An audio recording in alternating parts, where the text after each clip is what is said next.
OK. Dans le TP2, j'ai eu la question concernant la porte extérieure. Donc, je ne sais pas si vous remarquez, mais on a une barre panique côté extérieur, puis on a une poignée côté intérieur. Donc, ça s'applique à la porte ici pour l'accès au garage, puis la porte principale. Donc, ça, c'était la porte qui était déjà dans le fichier gabarit de départ, qui s'appelle porte extérieure simple 2 vitraux.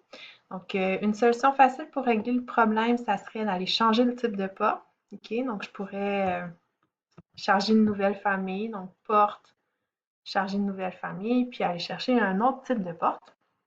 Mais si vous voulez garder ça ici, il y a possibilité de faire disparaître, de rendre invisible la barre panique puis la poignée. Donc, je vous montre comment. On sélectionne notre porte, modifier famille. Donc là, c'est comme si j'étais dans mon bloc, dans AutoCAD, mais je suis dans une famille dans Revit. On va juste mettre en 3D. OK. Puis, je vais aller me créer un paramètre de visibilité. OK. Donc, c'est ici dans Propriétés.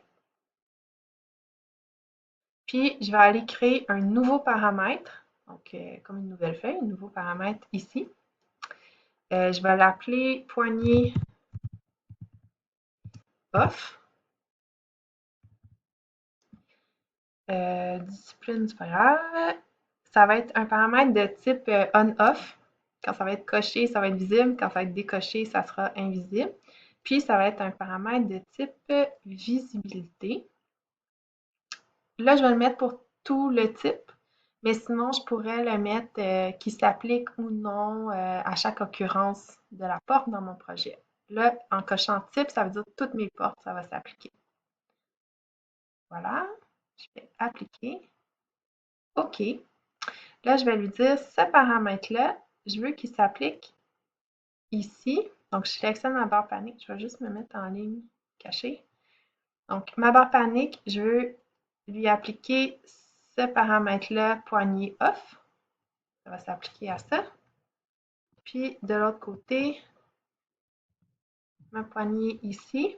Donc, dans visibilité, le petit carré ici, je vais lui associer le paramètre de visibilité off. Voilà. Donc, j'ai complété les étapes ici. Je vais faire charger dans le projet et fermer. Donc, ça va aller comme se régénérer dans mon projet. Je lui dis oui, je veux appliquer les modifications, enregistrer. Puis oui, je veux le remplacer dans le fichier existant. Remplacer la version existante. OK, donc là, ce qu'il me reste à faire, c'est sélectionner ma porte. Oups, ici. Dans modifier le type, je devrais avoir mon nouveau paramètre que j'ai créé de visibilité. Donc, si je décoche ça, la poignée devrait disparaître. Donc, c'est le cas. Puis, comme c'est un paramètre qui s'appliquait à mon type, ben, ça s'applique aux deux portes que j'avais insérées dans mon modèle. Merci!